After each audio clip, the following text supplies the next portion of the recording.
so our last panel of the day, which is the Emerging Scholars panel. I was reminded, Clea, Paul, Max and I organized this conference through a series of sort of Skype calls. And I was communicating to Max that it felt like, at the time we were playing sort of fantasy academic football or something, where we were, trying to find who would we want to invite, who could come, what kind of projects, what kind of budget we had. And it was just, we were online sort of gaming with our headphones on, trying to allocate and what about this person, how far could we come. And so to be actually here and see this lineup embodied has been quite a great experience.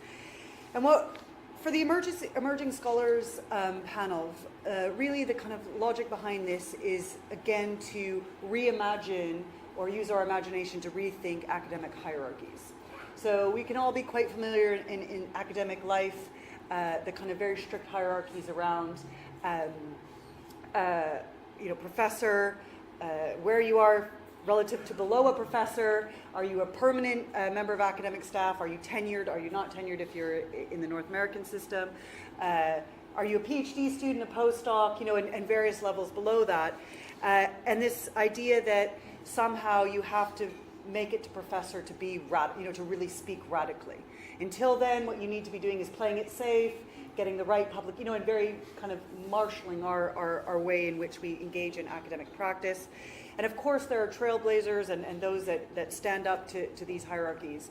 But in our practice, we wanted, and in this conference, to reimagine this hierarchy instead, that those that are the emerging scholars are the ones at the front, right? Often, I don't know if I always feel this way, that PhDs will say, well, I'm just a PhD, like as if this is kind of low thing to be. When really, in my experience, the PhDs are the most active researchers. They're reading the most, they're really on the front line, they're the most innovative, the most path-breaking, they're researching things that most of us don't know much about. So you listen so intent, and you learn so much from PhD students, only to be told by them that actually they're less than something higher up than them. So, but by emerging scholars, we wanted to instead imagine these, the people that are sort of in a hierarchy would be considered below, put them at the front. And imagine instead that the rest of us are standing behind, giving support. So that's how I want us to kind of frame what we mean by emerging scholars, that you can remember when you saw them first on this day in Sussex. So I'll let each presenter introduce themselves, and we'll just go by order of appearance. So we'll start with Franziska Müller. Okay. Yeah, thank you. Well, I'm very happy to be here and share some of my work, and what I'm going to present is a very new piece, and you will be, in fact, the first ones to hear about. And also, regarding your introduction, much of that, what I'm going to say, also stands on the shoulders of one of my master's and now PhD student, who can't be here today, but I've, in fact, learned a lot from him. Well, my work and the work of my research group, Global Power, focuses on governance and political economy of African energy transitions. We want to learn more about the policy frameworks many African states have put in place, and especially about green finance flows to the global south, and about the many, many green funds that have been popping up in the global south, and how they are eager to create flourishing green economies in Africa. And we have been asking ourselves, what's the price of that? To what extent does this bear a neocolonial quality? To what extent can we see neoliberal green protectorates arising from scratch that are governed partially by international aid agencies and development banks? And my piece now deals with a very specific political instrument that is currently becoming more and more popular among African countries, which is called de-risking. Next slide, please. Before I come to that, just a few words on the context we find ourselves in. Many African, the seventh Sustainable Development Goal and the Paris Agreements are somehow catalysts for energy transition processes, and in the Agenda 2030 it is claimed that about $300 billion have to be mobilized from public and private sources till the year 2030 to realize the seventh SDG, fair and reliable access to clean energy, which means the money needs to come also from private sources, which then means that many new financial instruments and financial and green funds have to be put in place in order to realize that. Also, in sub-Saharan Africa, the number of states with renewable energy policies has sextupled, and the prices for renewable energy have dropped considerably, which means that renewable energy is competitive now. So, through the eyes of development finance experts, this would seem that Africa as a whole is a fertile ground for private renewable energy, but investors are very shy creatures, and this is where de-risking comes in. Next slide, please. So, according to the perceptions of Western investors, African markets are quite adventurous terrain. They are considered to be immature, dangerous, prone to expropriations, and therefore investors shy away a lot. Could you click on that slide, please? Just once. Yeah. This is a typical depiction of risks for green energy investors in Africa. You find many of the typical stereotypes reaffirmed once more. Traditional lifestyles or land conflicts or nature are all regarded to be risky aspects that have to be regulated somehow. Could you click on it once more, please? And basically the idea of de-risking is that the big multilateral donors step in when the governmental institutions, the national energy regulators, are unable or unwilling to pay the agreed feed-in tariff. And if this happens, development finance would then step in as a lender of the last resort. And this then would result in a higher dependency of the target country from development banks. Also, if the national institutions are not capable to pay a really high feed-in tariff, that would make it bankable for transnational investors. The development banks would then pay a premium price put on the normal feed-in tariff as a way of extra money and as a way of subsidizing transnational energy companies for entering African energy markets.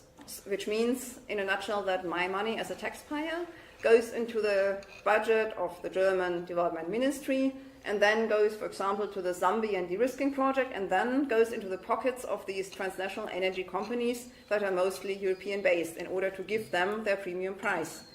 And overall, the idea of de-risking is to create a level playing field, meaning that developing countries become an equally neat and clean terrain for green investment, just as other destinations for green finance. Mostly, de-risking includes risk insurances that cover political risk, economic risk, or social risks. Social risk would mean NGOs or would mean land conflicts, and this kind of risk also has to be downplayed. And since about 10 years, a small body of de-risking literature has evolved, starting with a study of Deutsche Bank and most prominently with a study of UNDP, de-risking renewable energy investment. And I take this body of literature as a basis for a governmentality analysis in order to find out how de-risking works as a both productive and disciplinary political technology. Next slide, please. So here I come to my theoretical framework.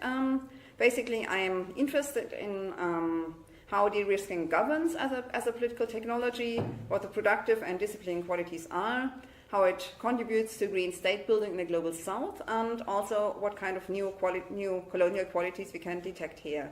So this means I'm marrying three different theoretical strands: post-colonial finance, post-structuralist international political economy, and also governmentality analysis. So we do not find many works on post-colonial finance, but two of them are worth noting. One is Bramall Griffith-Jones' works. She focuses on how specific financial instruments were introduced in order to ensure the transatlantic slave trade and the slave ships and their cargo. And another work by Li Ling, who recently passed on, focuses on the Asian financial crisis and how the Western financial institutions attributed Asian finance with typical Orientalist and othering stereotypes. Also, in terms of governmentality analysis, I found the works of Tanya Marie Lee very useful. In her work, she focuses a lot on the works of James Ferguson, namely the anti-politics machine, and she develops that further into an analysis of advanced liberal governance within development cooperation, and she has set up a so-called analytic of assemblage, which means she has 6 different categories as an analytical framework to find out how this whole dispositive of development functions. So, and I take her analytic of assemblage as a framework also for my analysis of de-risking as a political instrument. Next slide, please. The first category is alignment, and according to Marie-Lee, this means rearrange the interests of those governing and those to be governed. And what you see here, very small, unfortunately, is the Zambian de-risking complex. I'll just explain that because it's just way too small, but maybe we can later send around the slides. Basically, in blue, we have all the big development finance institutions who finance the Zambian de-risking program, which is called GetFit, again a very telling name. This GetFit program in Zambia involves a feed-in tariff, a premium payment to make the feed-in tariff a bit higher so that it's worthwhile for the energy investment companies, and also an auction and tendering instrument.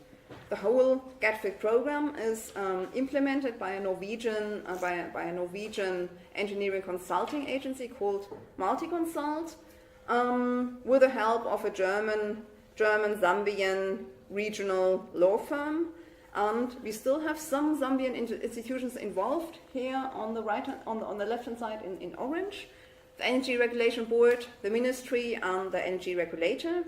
But they have developed the standards and the regulations, but they do so in very close cooperation with all the other transnational actors. So overall, in terms of alignment, what we can see here is how public authority is shifted away to the transnational actors, and how local authority is downplayed very much, and how this whole de-risking complex involves as kind of a transnational energy regime that is somehow extraterritorial. So next slide, please. So this aspect is rendering technical, and that's basically one of my favorite quotations by Marie-Lee. Rendering technical means extracting from the messiness of the social world a set of relations that can be formulated as a diagram in which problem A plus intervention B will produce C, a beneficial result. And in that regard, the UNDP's theory of change is very telling. A theory of change is basically a causal matrix that you find very often in development cooperation projects. It identifies a certain problem, then it comes up with a solution, and then outlines how suitable and bankable development intervention should take place. And here, the main assumption is that risks are the main problem. Risks serve as the central analytical lens through which the whole African energy market is regarded. And the rendering technical in that case works as following. The implementation agencies collect the stakeholder perceptions via interviews with the most important stakeholders. They ask them with a standardized questionnaire what their risk perceptions are. Then these risks are grouped into categories, and then 2 very powerful imaginaries are created. The first one is the one you see, also very small, in the upper half of the slide. It's called a barrier and risk table, which sums up very neatly all the stakeholders and all the risk perceptions, and gives some hints for interventions. And then these different risk perceptions are all summarized to another powerful image, the so-called financing cost waterfall. So on the left side, you see the business as usual costs of a typical energy project in an African country, and then on the right side, you see much higher the business as usual costs together with all the risks that create kind of a burden sitting on top of the business as usual price for renewable energy, and then it's the job of the de-risking agency to carry that burden and to choose the right policies in order to dry out the waterfall to a more cost efficient renewable energy project. This next slide, please. This is of course. For doing so, of course, a certain body of knowledge is necessary, and this is what Marie calls authorizing knowledge, which means to specify the requisite body of knowledge, to confirm and enabling assumptions, and how to deal with critique. And here, my work in my governmentality analysis is to and reconstruct this knowledge base for de-risking and to find out what the concrete epistemological perspective is that is held in the UNDP theory of change and also in the Deutsche Bank research. And in fact, it's a highly selective knowledge base. It builds on finance mathematics, on portfolio management, on operational research, but it neglects the whole body of knowledge on renewable energy transitions, on green transformation processes, and also a debate that has become very prominent in South Africa, for example, the whole debate about how a just transition, a socially and ecologically just transition could actually look like. Also, de-risking engages in knowledge production of its own. All the stakeholder interviews and their practical knowledge contribute to the de-risking mindset again and create a very strong and powerful understanding what risks are and how risks need to be removed in a financialized way. Next slide, please. So, anti-politics is another analytical category that has been brought up already in the works of James Ferguson. It refers to reposing political questions as matters of technique, closing down debate about how and what to govern and what the distributive effects of particular arrangements are. And here, in the de-risking literature, I found a very remarkable kind of equation. I argue that this barrier and risk table plus the cost and finance waterfall altogether create a meta-political script which asks which policies qualify as a suitable and rational intervention and which policies don't qualify. So the idea of the job of the de-risking agency is normally to identify the cornerstone instruments that will drive market transformation. That's how UNDP puts it. And in effect, that means there's a very broad range of transformation policies, and there are very, very many different transformation policies that have been developed, especially in different African countries. Subsidies for renewable energy, cross-cutting programs that include education and green jobs training, or also programs that especially want to get women and vulnerable groups engaged in renewable energy projects. This very broad range is narrowed down to particularly those that guarantee a return on investment and support a de-risking agenda. So the whole political sphere is reduced to only those policies that are marketable and bankable. And to me, this means it's a downgrading of the whole political sphere to the mere technical aspects, and this very much feeds into the lines of depoliticization. Next slide, please. So reassembling is the last category in my release works. It means to graft on new elements and rework old ones, to deploy existing discourses to new ends, and to transpose the meaning of key terms. That's a kind of an abstract category, and to be honest, I'm not yet sure how to completely make sense of that. But so far, what you can see here on the right side is my way of mapping the whole interregional de-risking regime that is emerging in the African context at the moment. At the moment, we see multiple de-risking programs popping up. There's the GetFit program by German Development Corporation. There's Renewables for Africa by an Italian agency. and there's regional liquidity support facility and the African trade insurance involved. And all these different de-risking programs appeal at a certain group of African countries, those who are considered partly weak and fragile economies, those where development finance can step in quite easily and does not receive much resistance. And in these countries, what we can see at the moment is the emergence of a hybrid transnationalized energy regime, which is, as I would argue, at least partially a green protectorate with rules of its own, kind of a protectorate where governmental and public authority is shifted away to the transnational agencies who carry out their de-risking agenda. Next slide, please. 2 minutes. Yeah, that's my last slide. Yeah, so how to sum it up? I would conclude that the de-risking of renewable energy, so far as I found it in a Zambian and Ugandan context, supports post-political tendencies and downplays the socio-ecological problematique, and it also contributes to the emergence of a quasi-governmental green post-colonial state. I still have some open points. As I've said, it's the first piece I've written on that, and I see that much more research on concrete effects for local population is needed. It's in fact possible that the de-risking program have some positive effects in terms of sheer access to renewable energy for local populations, but certainly not in terms of ownership.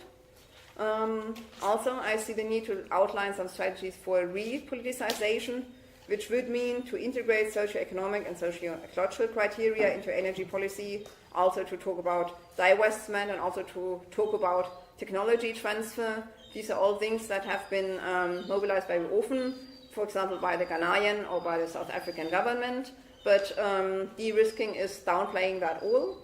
And my last point would be to decolonize, as a Ghanaian activist group has put it, which would mean to overcome the fossil and colonially rooted accumulation regime, but not via a replacement with a green transnational regime, but as an emergence of real African green statehood. Okay, yes. Right, so next is Rebecca Bramall.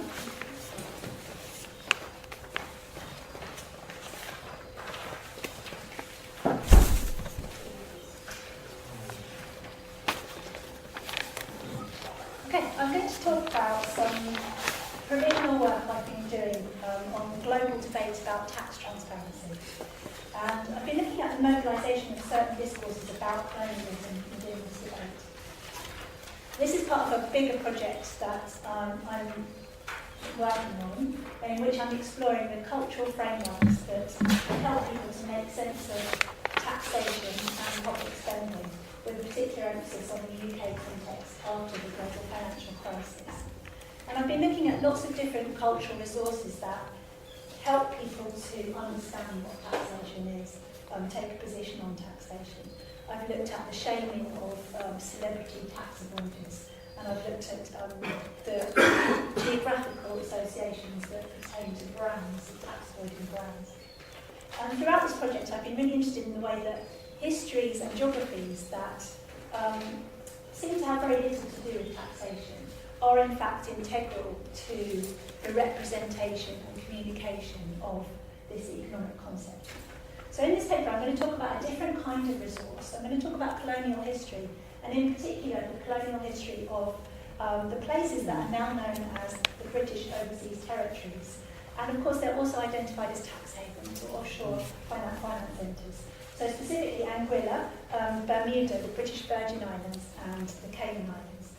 And I want to foreground and discuss some of the ways in which the colonial history of these islands is activated in the context of contemporary debate about tax transparency and tax justice. So I'm going to be describing how various actors in these tax debates use the claim that certain other actors' interventions are colonialist. And they do so in order to condemn those interventions, of course. So in this sense, I'm going to be discussing a charge of colonialism, a meta-discourse of colonialism, if you like, rather than a discourse of colonialism. And I think this is worth situating in relation to broader debates about such discourses, and in particular, Eve Tuck and Kay Wayne Yang's critique of the use of decolonisation as metaphor.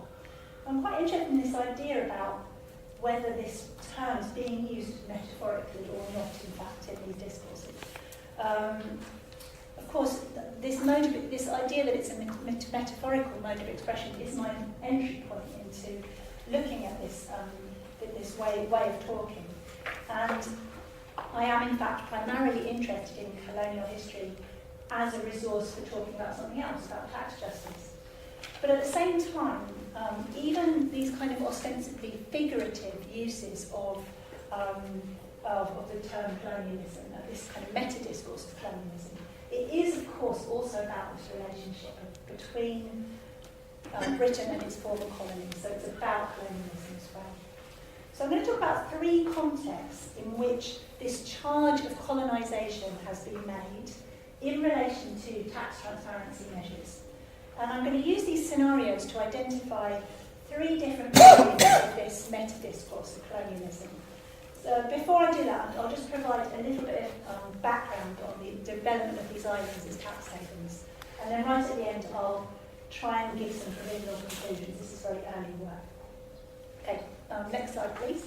So this slide is setting out some of the main events I'm going to talk about. If you can't read it, it's okay. I'll talk through all of those. Beginning with this post-war period of decolonisation, during which the British Virgin Islands and other overseas territories became tax havens.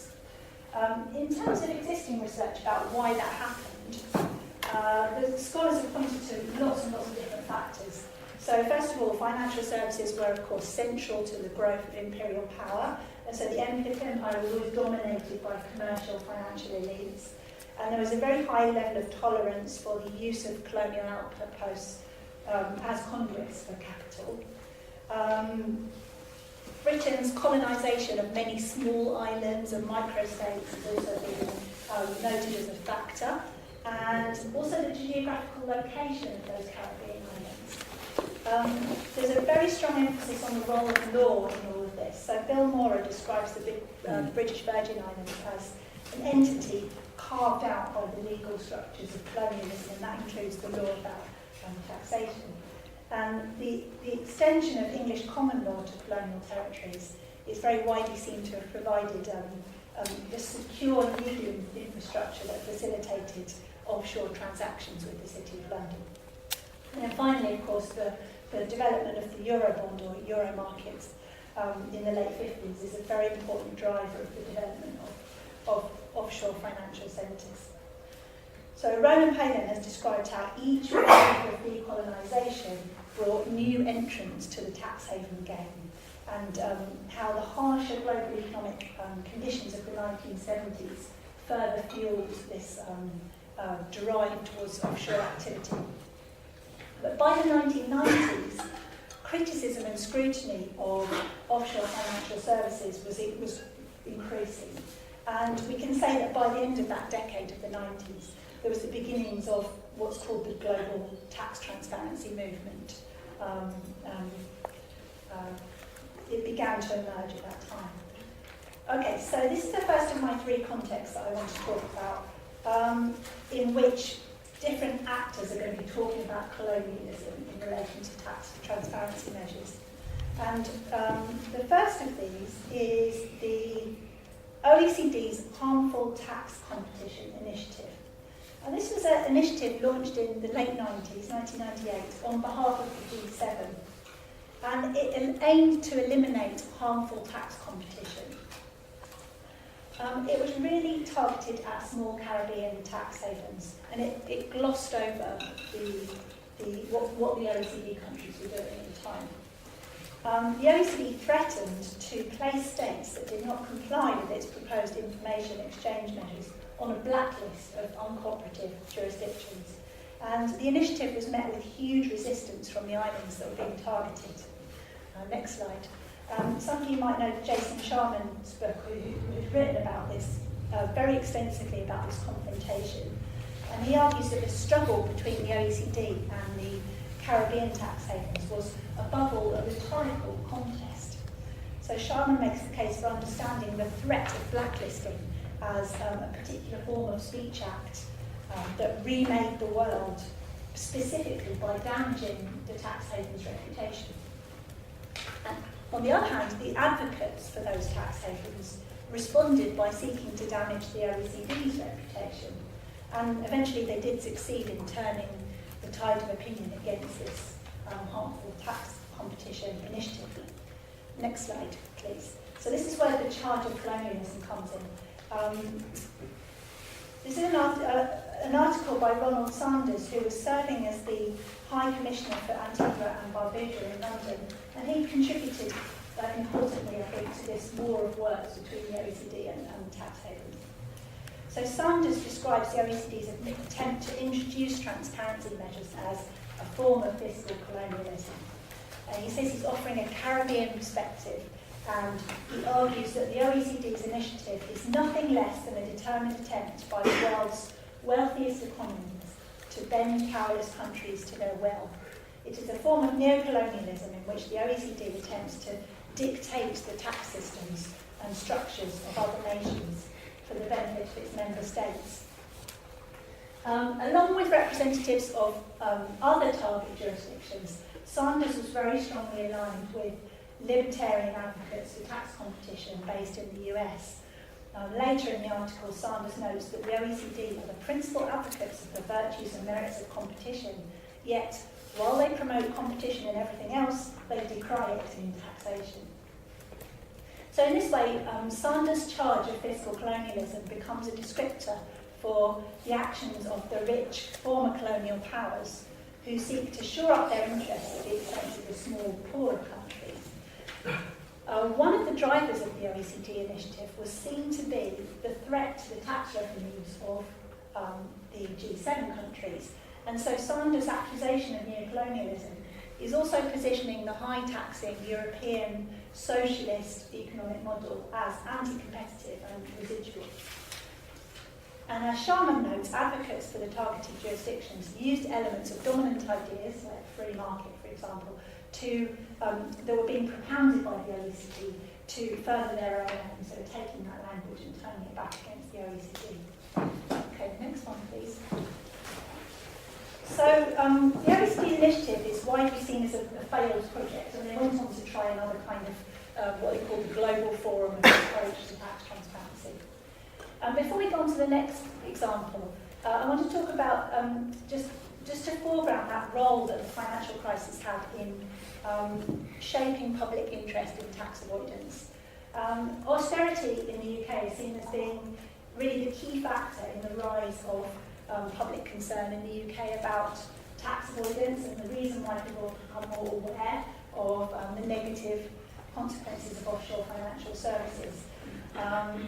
And one important milestone in all that, of course, is the release of the Panama Papers stories in 2016, which greatly increased media coverage of the role of the overseas territories in the offshore financial industry.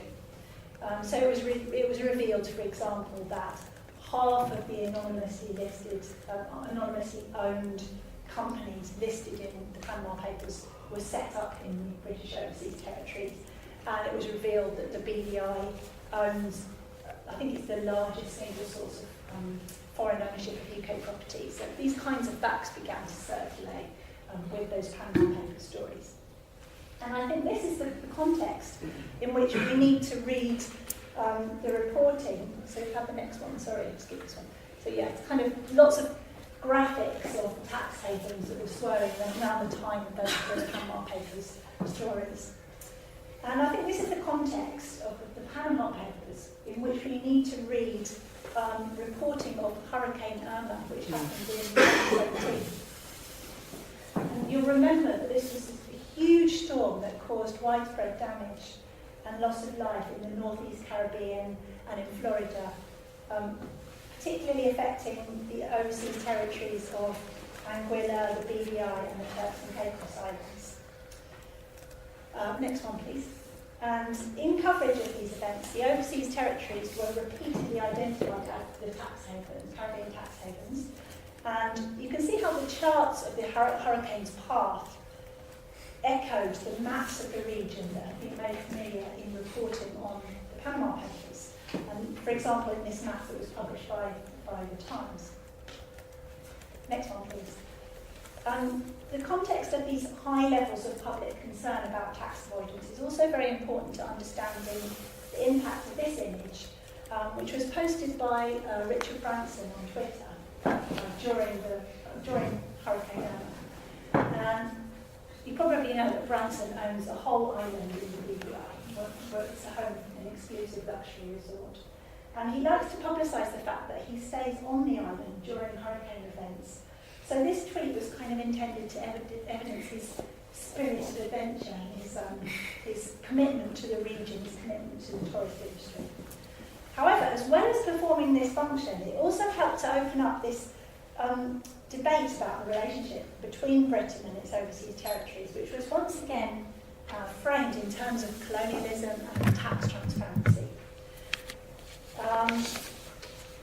An example of this, I think, is a piece that the economist Mariana Mazzucati wrote in The Guardian, in which she managed to kind of shift the attention from Richard Branson to a different kind of protagonist, or rather the same kind of protagonist, the protagonist of the financial elites, and in particular the clients of tax havens. So, next slide. So Mazzucati opens by reminding us of this image of Branson in his hiding in his wine cellar. And she uses this image to draw attention to the presence of the deep inequalities in the island.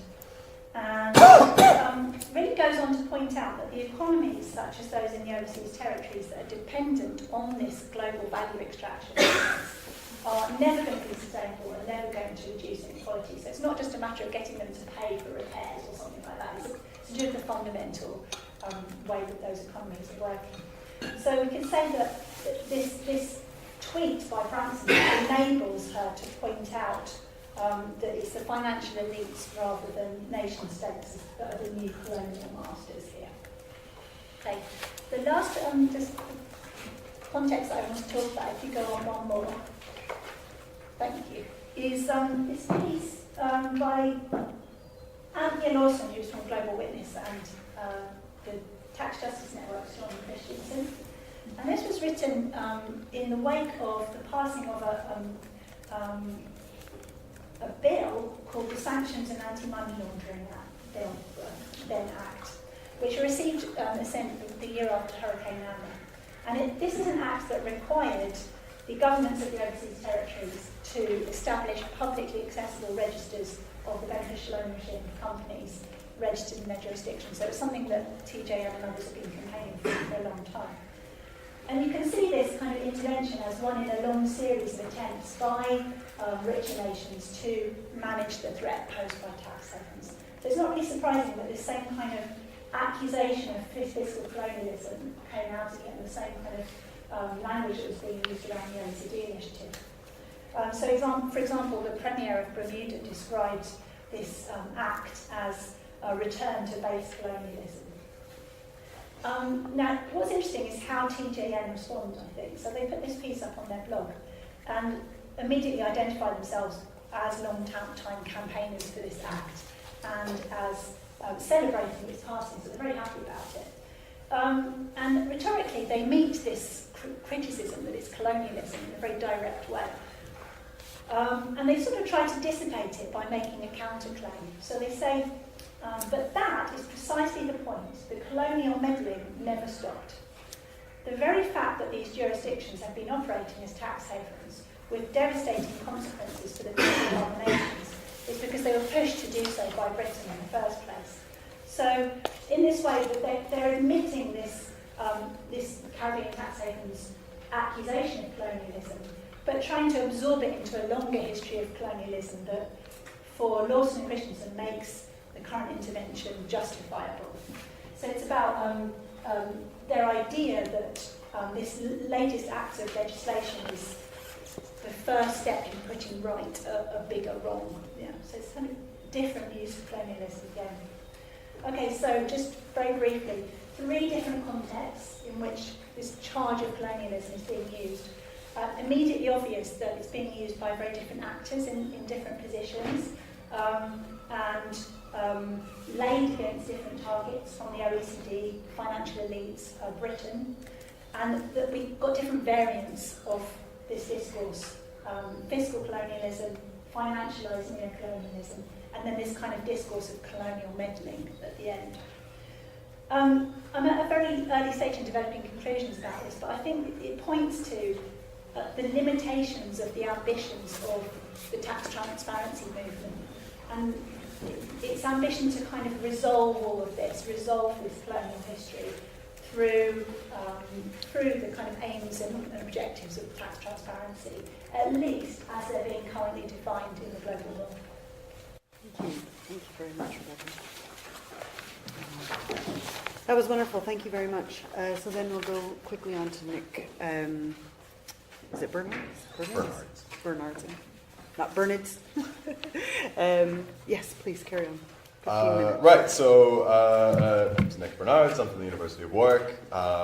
First of all, I'll say thank you to Jonna and to the other organizers for the invitation to speak. Giant caveat at the start of this, it's probably not even fair to call this a research project at this point. This is more a next project and a series of half-baked ideas. So if none of this makes any sense, then apologies, and please do tell me why none of it makes any sense.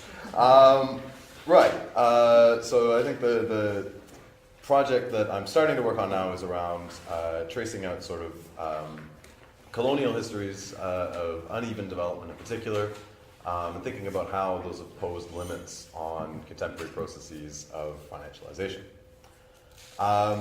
So for a bit of background, I've been interested in the politics of financial inclusion and financial innovation over the last few years. And I'm not going to talk in much detail about that today, apart from saying 2 very general things.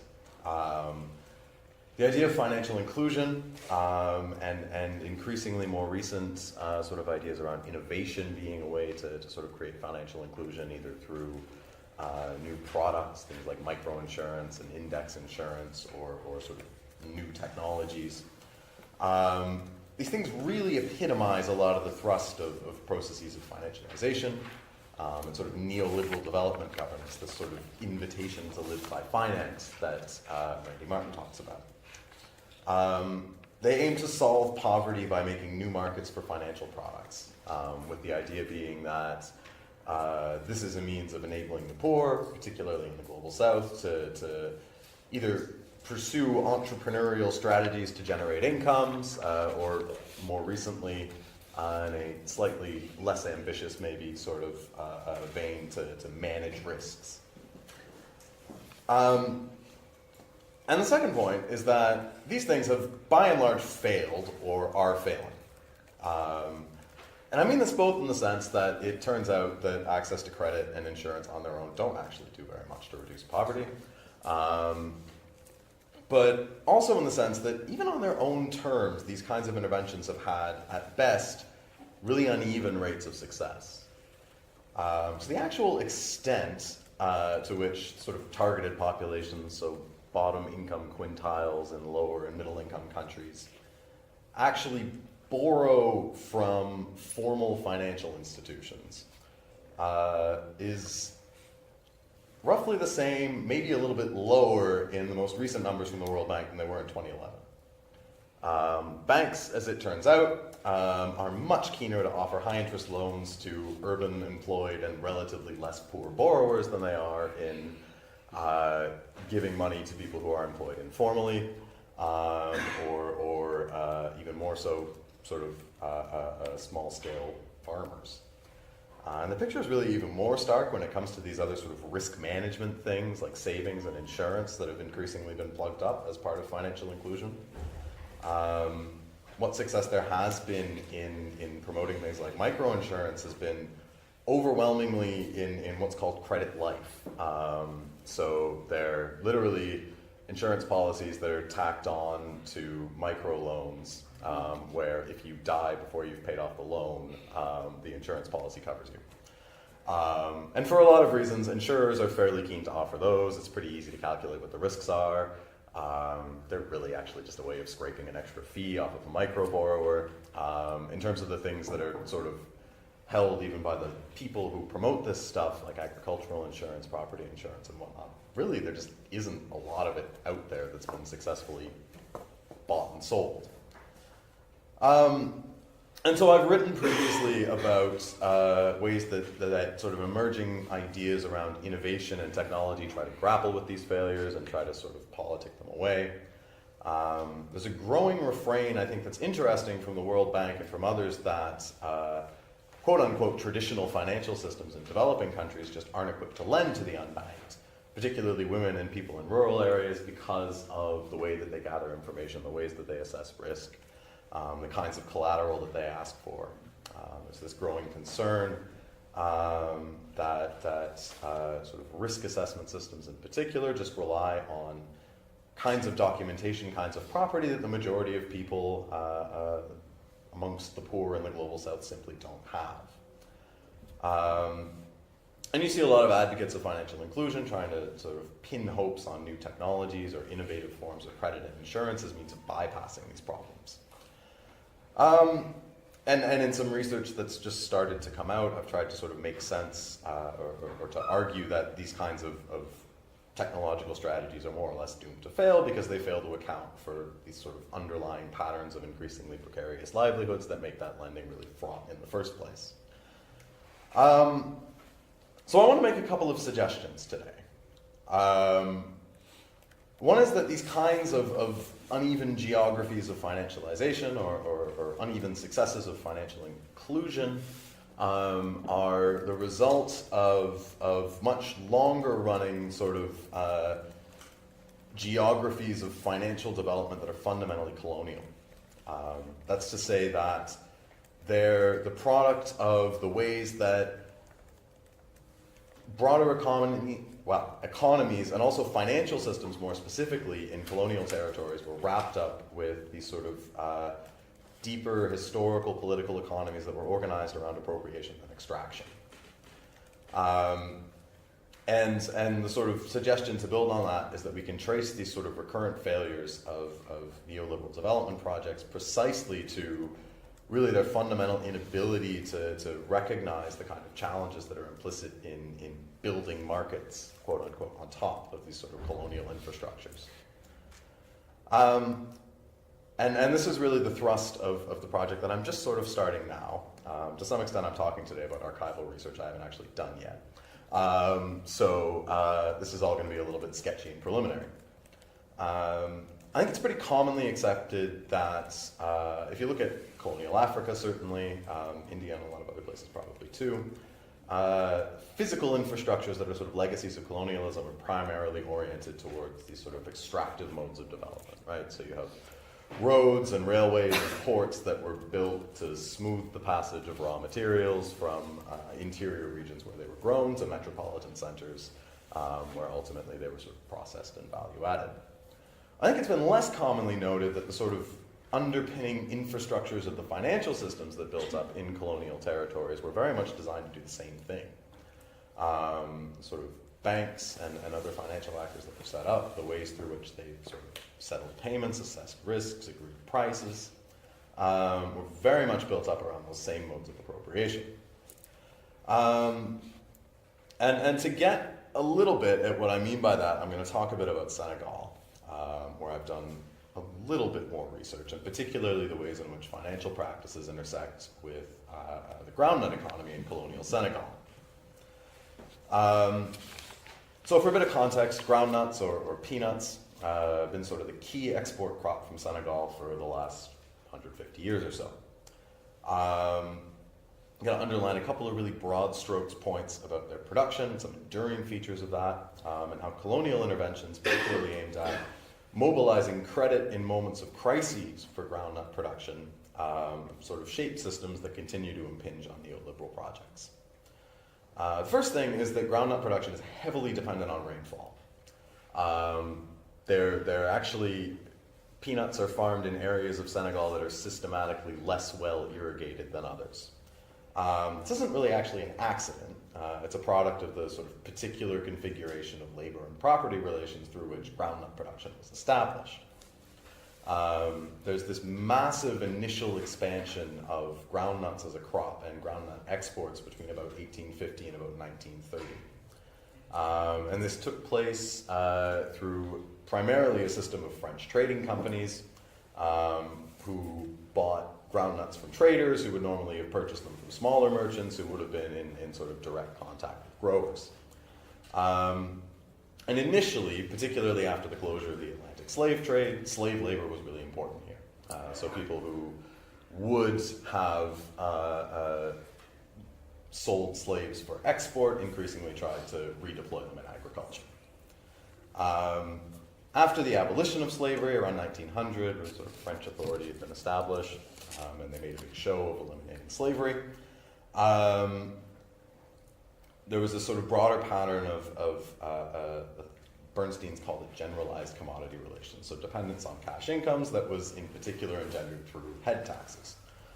So just literally everybody had to pay 10 francs a year, which meant you had to have a cash income, which meant that you had to convert acreages to groundnuts and everything else. And in this context, what were semi-informal debts that were incurred to merchants for things like food and other subsistence costs during the dry season, so when you couldn't really be growing anything, were a really significant means of mobilizing groundnut production.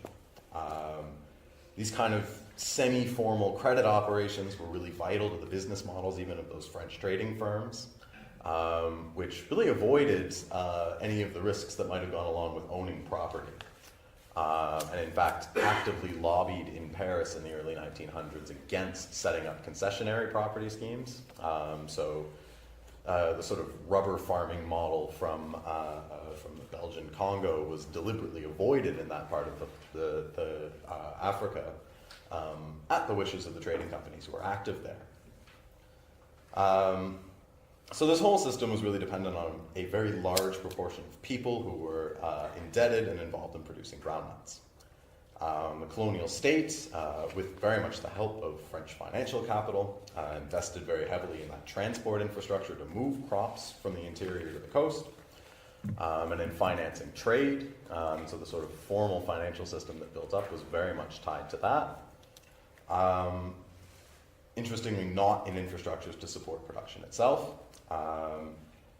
There were sort of growing concerns that not having any irrigation or not having credit were hampering production in some cases, but not having any sort of supply of water during the dry season and not having access to credit by other means was actually fundamental to how crops were mobilized, and so that was pretty well avoided for quite a while.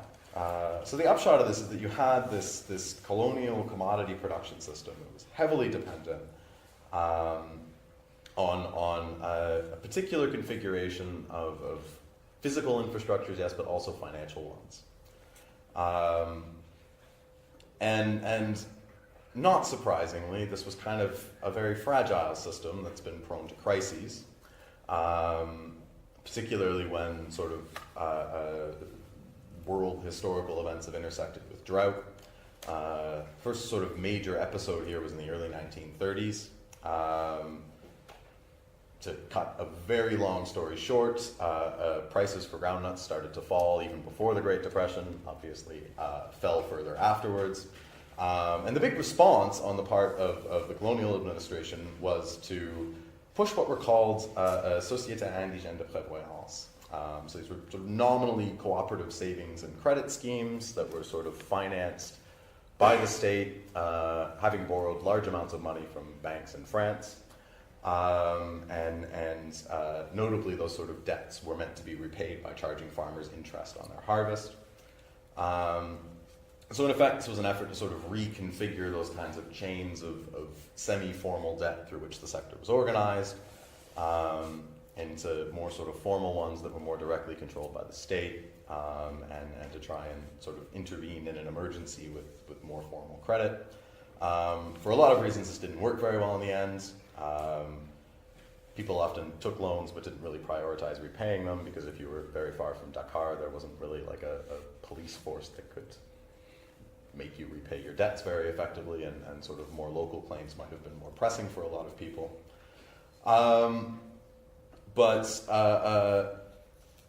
I suppose I'm running very short on time, so I'll say a couple of things to wrap up.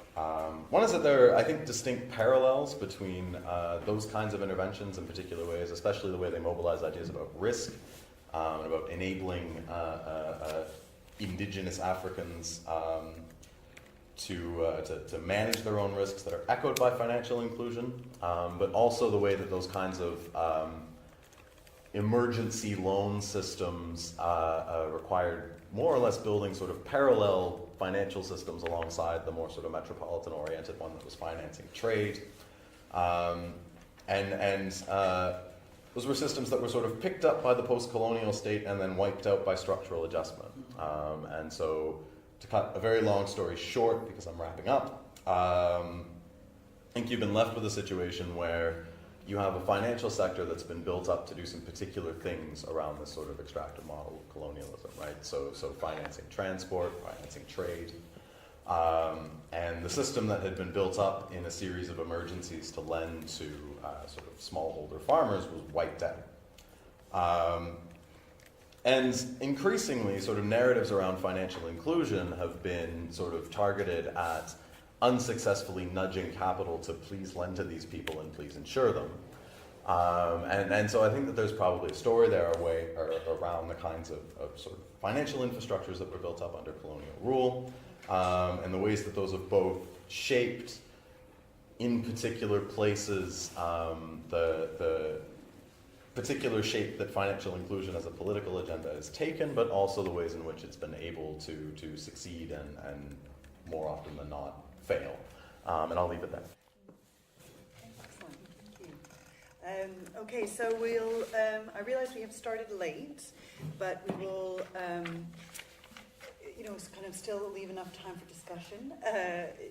I think 30 minutes, we started about 12 minutes late, but if we say 30 to 35 minutes discussion, I think that's reasonable. I just want to say is kind of my reflection, what I thought really went across all of the panels or all the presentations was really a kind of multifaceted meditation on merchant capital, right? And what does it mean this as a force? As a political economist, we study capital as like some placeholder concept that means sort of money and wealth, right? I was particularly struck, in your presentation with the liquidity, the company liquidity holdings or whatever. And I remember an investment banker saying, whenever you hear the word liquidity, just think money in my pocket, because that's what a banker thinks of liquidity. When they use that word, they mean money here that I can have now. And that's what they mean by liquidity. And we don't quite know what that very complicated word means. But this kind of merchant capital that runs through this kind of green production, through kind of tax havens. And Rebecca, your work reminded me of Don Marshall's work on the tax havens in the Caribbean, and it's linked to piracy and this kind of long colonial history of hiding money offshore, hiding it from the king, in these small islands on a boat somewhere that is now just digital or blast plate companies. And Nick, your work on this kind of financial infrastructures of colonial expansion, but also in this presentation looking at Lego and their kind of view of this new emerged market of refugee children that gives us an opportunity to, it's not a human tragedy, but it's you see their eyes light up, well, we could really get something out of this, couldn't we? And that kind of merchant capital logic of kind of enclosure, encroachment, and enclave that is, you want a little foot in, but you want a quick way out, right? And that's the kind of merchant capital logic at play. But those are sort of my initial reflections. We open it up to the floor now for any comments or questions that you have. Yes? I'm John Handel. I'm from California. in question for the whole panel would be, I think, in our first panel this morning, you guys both talked about the way that sort of financial measures were used to discipline regimes of states in the global order, or the ways in which financial capital is yoked to sort of state-led legal regimes, right, to enforce procedures to discipline subjects. What it seemed to me was sort of at play for all the papers in this panel was less any kind of conjunction between capital and the state, and more about private capital trying to form subjects on its own in a variety of ways, right? I think there seems to me a clear conjunction between this and the fact that most of these papers are taking place in the mid to late 20th century, and 21st century too. But to me, like, that seems like a very significant departure from some of the other themes we've been talking about thus far, right? As opposed to capital and empire, or capital and states working together to form subjects. This is sort of capital unleashed on its own, more or less trying to form and discipline subjects in a variety of ways, from children's media to de-risking. Yes. So I think there seems something of a shift in the sort of core theme that is running through this panel that is different than the one we've been talking about today. That seems important to me. So I'm just going to sort of open-endedly throw that up to you guys as to what you think is sort of at stake there. Yeah, I think that's an excellent point. Did anyone else? Yes. I've had a sort of reflection of the Franziskas, really. That I just, wanted to sort of throw out and see what you thought, because it seems to me something quite sort of fundamental has shifted in terms of the development world. When everyone sort of was so tied up with impact and measuring impact, and there's so much of the sort of technique of development has been tied up with that. And it seems like, I think it was very telling that the conference on financing the sustainable development goals actually came before agreeing sustainable development goals. and it seems like the problem is now just the financing development. And the achievement, the problem is, how do we attract private finance? And then what does public finance have to do to sweeten the situation to attract private finance? And then the sort of construction of this sort of de-risking complex, and this sort of language of de-risking instead of subsidies, etc. That's sort of this creation of this sort of hybrid governance system becomes the achievement of development. It's like, never mind if it works, whatever works means. It's like that's constructing that edifice is now what development is. Yes. And I sort of wonder what people who've worked in development a long time are making of this. You know what I mean? It's like, I just wonder who in the system has registered this, if this is what's happened. And in a sense, how do we get here? Because it seems quite extraordinary. Yeah. Well, it's quite convenient in that, you could problematize all you want what was meant by development or poverty reduction, but I mean, as imperfect as these concepts were, it's certainly something different than private-public hybrid governance structures in which there's neither poverty reduction or development, just making sure that profit is a guarantee of the system, right? It's a bit... Yeah, absolutely. I feel like it's like, well, poverty reduction doesn't sound so bad if that's the alternative, right? Yes, Tom. Can I direct this as sort of that generation, if you like? Answer that question. And then Francesca coming. I came to this university in the mid-80s. I was at IDS at its 20th anniversary in 1986. At that time, I don't know if any of you are connected with these scholars will know about it. When I arrived, its founder, Dudley Sears, had recently died. His ghost is still in the building, ghosts, very much so. We were talking about him, obviously a very inspiring figure. He had been an economist who realised that economics wasn't everything in development, was in the 60s. And so he set up a multidisciplinary institute which worked only with, not interdisciplinary, but multidisciplinary methods. And a large part of what they did, what I learned from, because I was interested in the relations between North and South, capital markets, debt, commodity markets, that sort of thing. And I was able to study that, and an awful lot of work on development was done in those areas. 5 years later, I suspect it would not have been possible for me to do the studies that I did there, because we moved with urbanisation, neoclassical economics was taken over, people were moving away from development studies as a multidisciplinary thing into development economics. And also the questions about the place of developing countries in the world economy and how they can get out of their dependent position, what means they can have at their control, many of which were ruled out with the creation of WTO and other things, and the structural adjustment.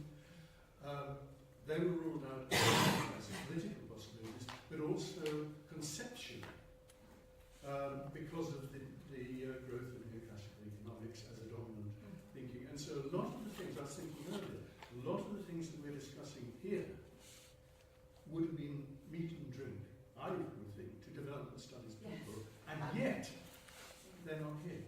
And that's not what they do. Unfortunately, I'm very sad to say this because it's a very good institution. But so much of what I was taught there as being of the essence of the development debate 30-something years ago, they just don't talk about it. Partly because their own institutional rates, they're kind of agents of diffid now. Yeah. So they have to work, as a result of them being privatised, incidentally. Of course. They don't have any endowment money coming from the state anymore, so they have to do everything under contract. They're subcontractors, if you like, contractors. And therefore they have to deal with the sort of things which would be acceptable to the British government. I believe it's that they have to render it technical. They have to render development technical. That's part of it. Anyway, excuse my passion, but it's... No, it's excellent, Tom. Thank you. I think you make an excellent point, and I was also struck as well that with your presentation that you actually sort of called out duplicity. Like, how many times, as someone who studies corporations and banks and firms, that I rarely hear anyone just say it, right? Lego says they're doing one thing, but they're actually probably doing another, right? I mean, we just sort of, I don't know if it's some idea of false consciousness that we want to believe that people don't know what they're doing, but we just don't call it out. That, you say the Washington Consensus or neoclassical economics delivers this, but really that's not actually what you're saying development is. It's something else. And calling that kind of duplicity, which is like, it reminded me of this study of finance that an MSc student did at Goldsmiths. Did you encounter on finance as misdirection as magic? So she used the framework of magic and the magician to talk about finance and how it's about misdirection. So it was kind of like this playful misdirection where they're running multiple discourses at the same time to kind of get what they want. And one final point before we go back. Yeah. So I had a question for you, Sue, but did you have a response to that, Francesca? Or do you want to respond first and then Yeah, we'll go I back? can take one more if you like. Okay, sure. So in Vancouver, working in university, I witnessed how the CEDA, which is the Canadian International Development Agency, got transformed into helping corporations penetrate markets within the third world, right? And so I watched students actually being roped into that around monitoring health, around mining. That was it was a pretty amazing project. So I'm wondering if you could, and I loved your presentation, if you could, and I wanted to see it. So if you do share your stuff, that would be great, like your slides, because it was very detailed. So I'm wondering if you could talk about whether or not in this greenwashing, which is what I think it is, the university shows up anywhere in there around helping this new piece of magic move forward. And I also wanted to ask, you, if I may. So I was looking at how in Jamaica, how cane control things, and then people kind of fit bananas in that the planters weren't thinking of, and then that kind of moved helping people. And you said groundnuts. So my question is, and then drought, which was gall and gallwood for banana producers. What was before that? Was it slaves? That was the major piece that was before groundnuts for everyday people? What was the big economy for Senegal before, is my question. Excellent. Okay, well, we'll go back in order of appearance to respond to the questions and comments. Okay, then I'm just going to start. Thanks very much for that point. I mean, I wouldn't go as far as saying it's a fundamental shift we see in the developmental debate. I would rather say that the developmental world has become so fragmented. I mean, we have still people with their basic needs approaches and stuff like participatory rural appraisal and many different things, but then we have also this new strand of development theory becoming very much bankable and talking and adopting with this complete financial lingo that is completely forgetting about any of these typical developmental narratives. I mean, who can be criticized on their own terms, of course, but this world of development finance is much closer to the world of finance and banking than it is to development policies as such, I would say. And when I think of the de-risking literature and to what extent it is connected to the Deutsche Bank, to the German Bank for Development and Reconstruction, it's very clear what knowledge is mobilized and what is not, and what kind of knowledge is not mobilized. So it's quite clear where the debate comes from and which kind of connections are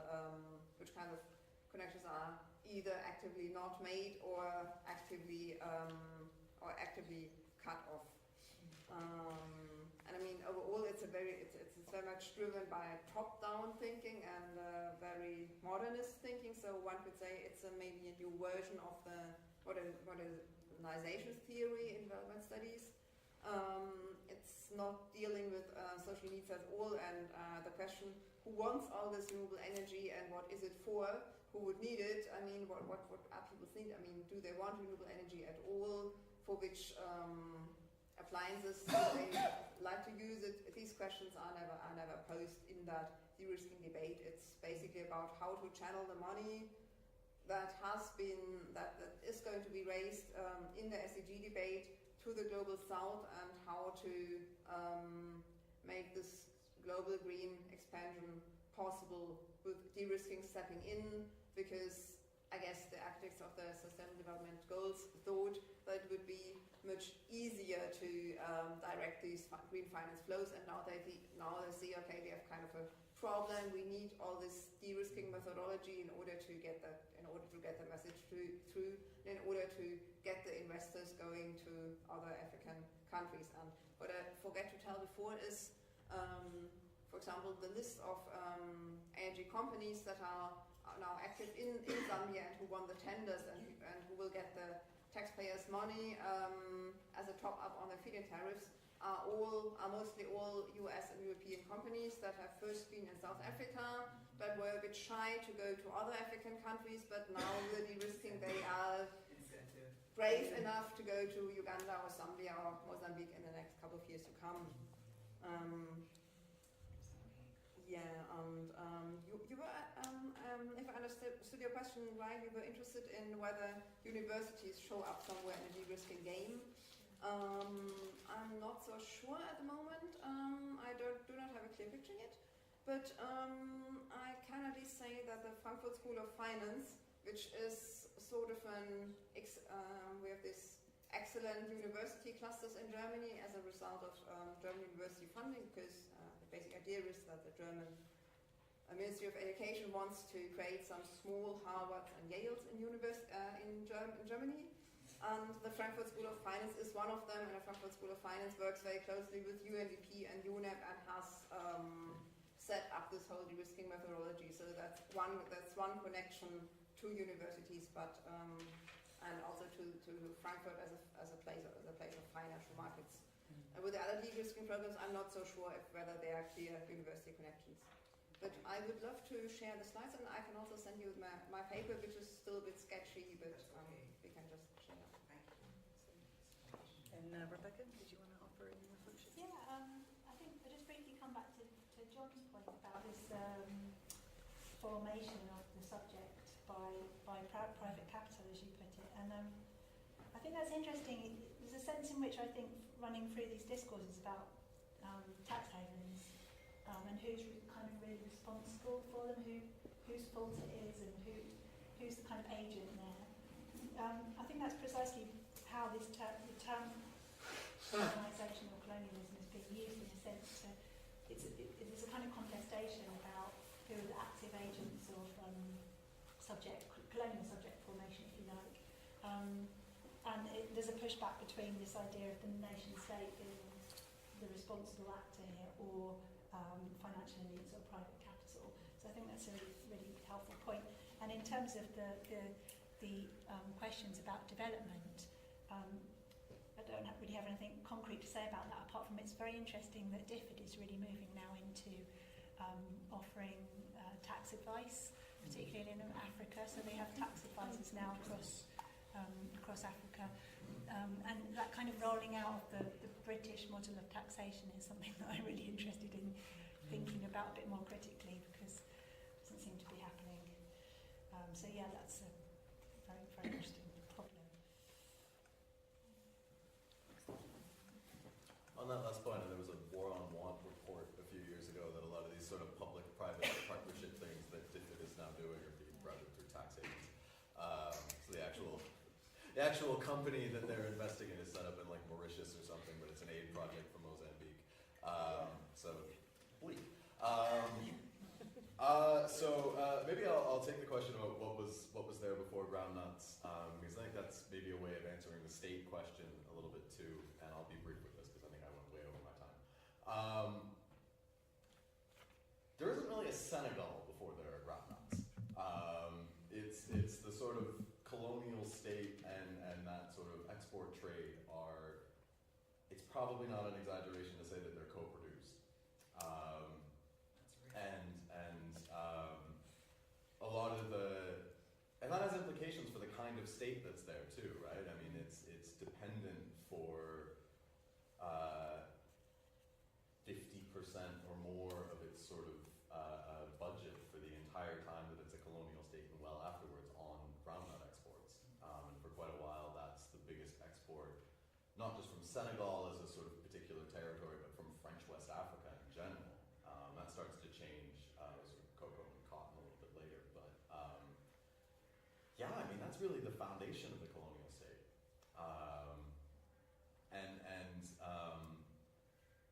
It really sort of, the kinds of social reorganizations that happen, the kinds of transport networks that get built up also do a lot to sort of facilitate military expansion. And so there really is not a straightforward answer to that, because there isn't really a Senegal. There's a series of dispersed pre-colonial things that in very colonial terms we call kingdoms, that sort of interact in different ways and have different but interlocking kinds of economies. The big export that you would find on global markets is probably slaves, but there isn't really like a single commodity dominant until and in the process of forming the French colonial state. So maybe that answers a little bit where the state is too, because it's heavily dependent on this kind of a trade, and I think that's true of the post-colonial state too.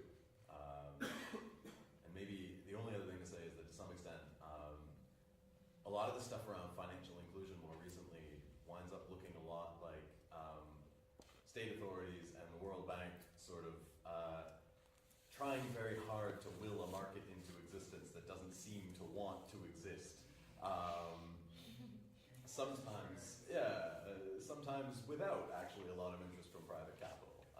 So that's winds up oftentimes in something that looks like trying to make subjects for private capital, but it's not being done by capital, and they're not even necessarily asking for it.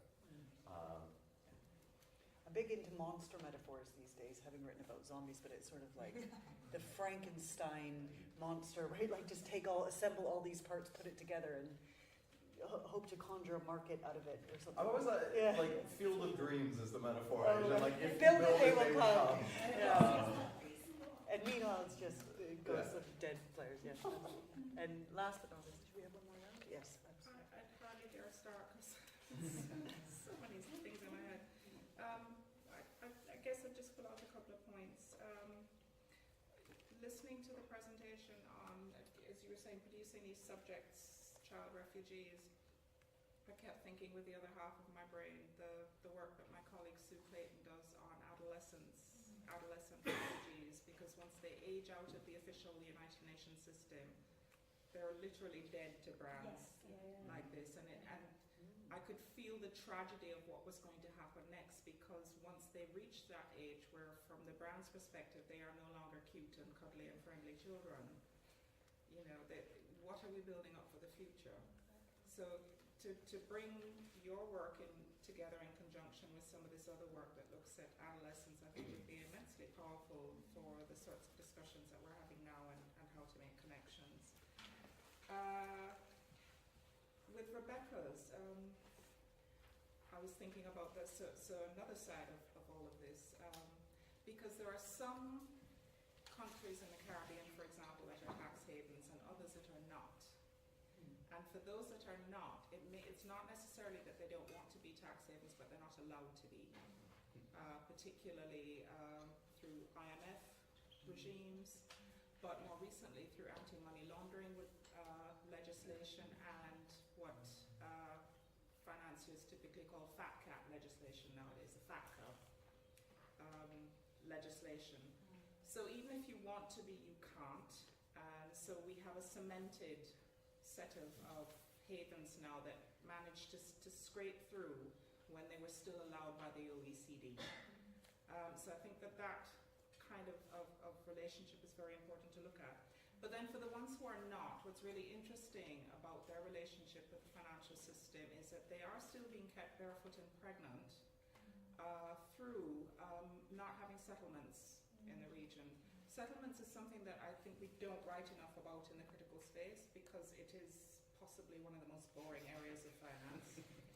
But it's kept boring for a reason. I always say in my work, once you hear people saying, "Oh, but that's very boring," go poke your nose in. Because settlements is all about who has the right to say who pays whom, which is becoming extremely digital these days. It's being run, automated artificial intelligence, etc. And throughout that region, all of them have to refer back to Britain for back office operations, which is, so it's holding back all the countries that don't have tax haven status and sort of corralling all the rest of them that do have tax haven status. So everybody was really interesting. I had so many thoughts. So I just wanted to bring it all together by suggesting, obviously there is a really big group of people who are not in the room, the people who are in the global south, all sorts of different regions, who are maybe looking at these issues, writing about them, couldn't be here, or are not able to research these issues in their own universities. Thinking of my alma mater, the University of the West Indies, which is desperately in need of funding, and therefore can only, for the governments that do fund research at that university, they will only fund the things that they agree are shared issues, which means that there continues to be a lot of work on slavery, because that is a shared issue, but there is no work, for example, on the domestic financial crisis that affected some of the countries during the 1990s, because the other countries think, well, that's your problem. So what you're starting to see now is a trend of work on things like capacity building and financial inclusion, and guess who sets that agenda? The IMF, World Bank, etc. And so you have all of these tremendous gaps. So I was wondering if perhaps on the host page, what we could think about in the spirit that is being fomented here in Britain, in the United States, of liberating the curriculum, is trying to bring together lists of people who are blogging about these issues in the global south, in the Middle East, and Southeast Asia, who are publishing on these issues but maybe don't have the chance to travel, so that we can see much more of their work in one place. I think I would find that incredibly useful. I do collect their names whenever I can, but it would be great if that would be one of our contributions going forward, that we try and attract those sorts of publications and discussions to a particular place. That was all. And also people from the colonies as well. Yeah. Because there's a lot of indigenous writers that would be also not represented in that group. Absolutely. Excellent. Paul. I just think, again, fantastic, and I have more things to say than this time. Just as the possibly the only person from the International Development Department, not IDS. Just thinking about this, development becoming this like self-perpetuating machine. There's quite a lot of literature on this. I was having a coughing fit at the start of the question, so I might have missed someone talking about this. But David Moss wrote a very powerful and controversial book in 2005, precisely making this point that DIFIS projects in India had become, the staff were concerned with maintaining the appearance of success, which meant maintaining relationships, which allowed you to continue maintaining the appearance of success. He nearly lost his job over it, but there is a lot written about that, and I don't think it's not a wild speculative thing to have. And the other comment about taxation systems and different exporting that, I'm working on a project at the moment with Ellen Worsley and Jessie Sclair here and Joe Ross and Nottingham, looking at DIFI's relationship with the Big Four. And one of the interesting things there is, aside from the fact that DIFI spent $500 million on the Big Four over the last few years, is there's one project I'm really interested in, IFUs, the investment facility for utilising specialist expertise, which is about exporting British professional services for development, including for tax system reform. Yeah. The address for IFUs is at pwc.uk.com. It's not a different domain. So PwC is fully managing the project for reforming tax systems in countries where PwC's clients may pay them for tax advice, which may or may not be interesting, I don't know. Just in spirit of thinking about people writing about these things from the south, there's a fantastic Bangladeshi economist, Anand Mohammed, who's written a lot about the garment sector in Bangladesh, and particularly the Scandinavian clothing companies like H&M, who are very involved in Bangladesh. And he's been quite critical of European welfare states because of the fact that most of the, it's not in a straightforward way that I'm trying to explain, but most of the value captured from the very, very low-paid labour of Bangladeshi, mostly female garment workers, is then captured, say, by H&M, and all of the VAT ends up supporting the welfare states of the north. And I was kind of, I think you're really right that this transparency campaigning is not going to solve this weird colonial tension, but when you look, is there anything in, say, like Tax Justice Network about their commitment to maintaining welfare states in the north that kind of relies on pretending like that's not connected to these systems? Because, they look very different from Bangladesh, right? Sort of maintaining revenue to the welfare state through VAT, through taxing, preventing H&M using tax loopholes so that Sweden can capture that revenue is not justice from the perspective of Bangladeshi labour organisers, right? So, I mean, to tack on that, I think push that story further back in the past. I mean, the origins of the British welfare state begin in this sort of interwar period and the emergence of the Sterling era and the revanchism of the Third British Empire, right? I mean, that's how they were able to establish the welfare state in the first place, and that sort of continues through the decolonization movement and the ways that relationship gets reshaped in different ways. Yeah, so I totally agree. Yes. And then yes.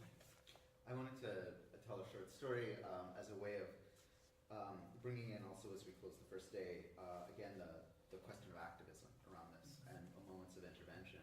And I think one of the things I took away from the whole panel was a revelation again about how entangled are the architectures of the financial system and various forms of storytelling, effectively, or metaphor building, or world building, or epistemological frameworks. And we heard about sort of the epistemology of risk. And I'm reminded of this story about the great, unfortunately late Canadian Indigenous strategist and activist Arthur Manuel, who basically realized that both the provinces of Canada and the Canadian nation state itself were only able to fund sort of development projects on Indigenous lands, and also the corporations that were trying to do it, because they were getting money from somewhere. They were being financed by someone. And those someones had inaccurately identified the risks these projects would face. And so he developed this technique of going to New York City and demanding meetings with Standard & Poor's and Moody's, and coming with a huge binder of basically all of the constitutional and United Nations challenges to the Canadian state around resource ownership and title to the land and duty to informed consent, and being like, this is the risk. Like, this is the risk, and here's a photograph of all of like my family who are going to stop this project. And when you're deciding like what the bond rating of the Canadian government or the government of British Columbia is going to be, you should take these risks into account. But then he wrote something into this is a great tactic, first of all, because, and he sort of had to do a bunch of research to figure out exactly how that risk was assessed, and then where you can intervene in this storytelling that the finance sector is making about who has ownership of land, who has the right to explore resources, blah, blah, blah, blah, blah. But interestingly, in the book that he wrote afterwards, he makes a really interesting point as well about that, which he says, like, so this is a way of sort of hacking in. This is not his language. This is sort of a way of hacking into the risk storytelling of global finance. But the real problem here is that the risk of an indigenous reclamation of resources is the unimaginable risk that has always been outside of the epistemology of finance itself, which is that this land can't be owned. You can't turn it into a financial asset. There's a complete worldview here that can't be destroyed so that, we can make profit. And I guess where I'm traveling with this question is, I think he was employing two parallel tactics as part of a broader strategy of stopping these developments and creating a space for a sort of anti-colonial rebellion.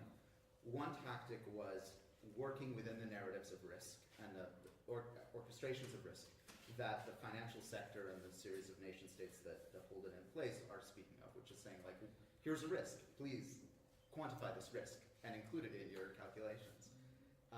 So one way of working within those epistemologies of risk that have been shaped, as we've heard over the course of the day, by the histories of colonialism and the narratives and value structures of the colonial and financial era. But the other one is to actually become a risk that can't be quantified, and to announce oneself as a risk that cannot be even fathomed within the paradigm.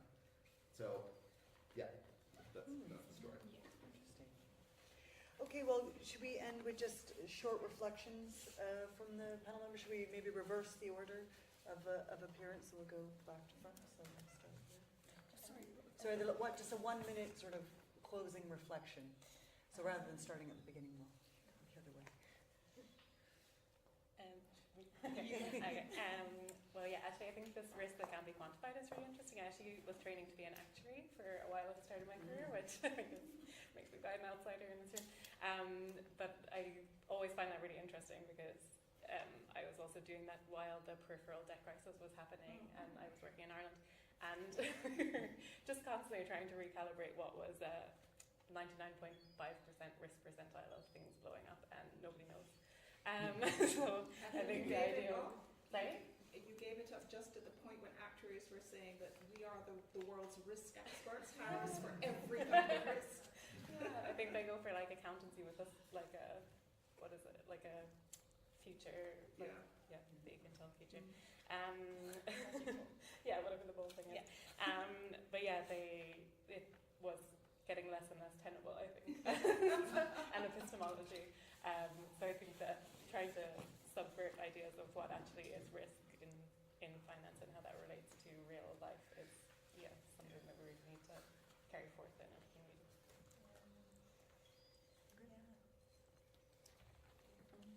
Okay, also from my side, thank you very, very much for all your comments and questions. For me, that was very motivating to work on my paper and finalize it, because it's still a bit sketchy at the moment. Thanks to Paul very much for raising, for bringing in David Mossey's work. I wanted to also to mention that, because I think his works are really tremendously helpful for understanding how the development industry works, and also how development anthropology can be helpful for making also sense of that financial stuff coming up. And also thanks to Max for this really beautiful story of how the whole thing can be juxtaposed as a way of resisting to that whole de-risking lingo. Maybe that could be helpful in other places as well.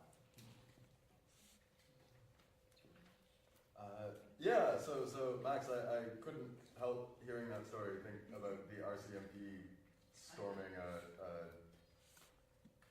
an occupation camp in order to make way for a pipeline. Which I imagine is worse with the pipeline the Canadian government has now bought. They're trying to sell it if anyone has one. Yeah. I read a really panicky article in The Guardian a couple of weeks ago that was sort of saying that climate change is going to get so bad, wildfires and floods and everything are going to get so bad, no one's going to be able to afford insurance. And this is going to lead to complete and total social breakdown because we'll have no way of managing any kinds of these. And they had a bunch of quotes from like reinsurers saying like this is going to lead to social breakdown. Like that's not me paraphrasing. And I think my point with this is that there are significant, let's say, social and ecological and really just fundamentally material limits to processes that we might call financialization or marketization. And my sort of big takeaway point maybe is that probably critical analyses of these processes need to be much more attendant to these limits than they have been. Because I think when we talk about financialization, it does tend to be this sort of macro narrative steamrolling everything before it. That's probably not the case, and were it to be the case, it's an apocalyptic nightmare, apparently. So, yeah, being, I think, attentive to where the limits of these things are, how they fail to work with what's there already is a significant task for critical research, is maybe my concluding point. Bearing in mind that reinsurers wouldn't exist if there weren't apocalypse. They have to invent them even when there aren't any. Knowing the business model is important. That's the business model, absolutely. Yeah, but it also, if financialization isn't like a tautology, then there are sites of resistance that can actually create meaningful change. But and we'll leave the last word to Rebecca. Well, Paul and Claire's points were just really giving me a huge amount to think about. But just to answer Paul's point directly about this question about the kind of imaginaries that are framing tax transparency movement, tax justice movement, and I think the only thing I think there is something on the more radical end of that spectrum that is kind of aligned with the critique of European welfare states that you were talking about. So I'm thinking about the work of David Quintin, who's a lawyer who's written about he thinks about it in terms of global value chains and kind of really radical redistribution right back along the global value chain. So that would apply to your example of H&M, for example. And I think one of the broader point that's relevant to perhaps more of us is that he makes is that this sense in which taxation imaginaries and the tax justice imaginary is so caught up in this idea of bringing the avoided tax back home, by which I mean back to the European welfare states, right? And so we have to get out of that imaginary whereby tax justice is really kind of justice for our, to prop up our welfare states. That's mainly thinking about it. Yeah. Okay. Well, I think you'll all join me in thanking our panelists.